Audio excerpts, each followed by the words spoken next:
महाभारत में युद्ध का मुख्य कारण दुर्योधन और पांडवों के बीच सत्ता संघर्ष था। कौरवों और पांडवों के बीच यह युद्ध धर्म और अधर्म के बीच की लड़ाई के रूप में देखा जाता है, जिसमें परिवार के भीतर सत्ता और अधिकार की लालसा प्रमुख भूमिका निभाती है।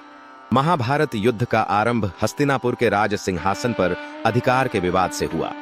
धृतराष्ट्र और पांडु जो भाई थे, उनके बीच सिंहासन को लेकर असंतोष रहा।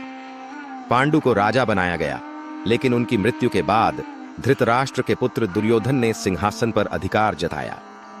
पांडव जो पांडु के पुत्र थे, अपने धर्म और अधिकार के प्रति निष्ठावान थे।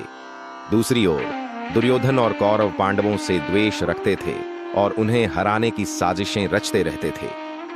दुर्योधन पांडवों की श्रेष्ठता और लोकप्रियता से ईर्ष्या करता था। उसने अपने मामा शकुनी के साथ मिलकर पांडवों को नीचा दिखाने और उन्हें हराने के लिए कई षड्यंत्र रचे।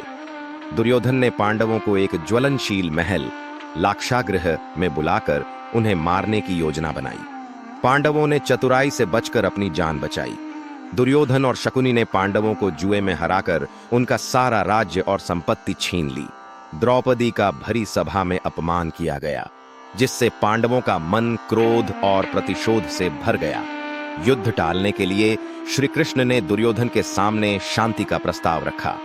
उन्होंने पांडवों के लिए केवल 5 गांव मांगे, लेकिन दुर्योधन ने यह प्रस्ताव ठुकरा दिया और युद्ध का निर्णय लिया। कुरुक्षेत्र में दोनों पक्षों के बीच भयंकर युद्ध हुआ। इस युद्ध में धर्म और अधर्म के बीच संघर्ष देखने को मिला। अंततः पांडवों की विजय हुई और दुर्योधन सहित सभी कौरव मारे गए।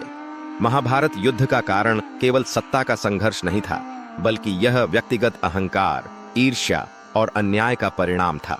यह युद्ध हमें सिखाता है कि अधर्म और अन्याय की राह अंततः विनाश की ओर ले जाती है।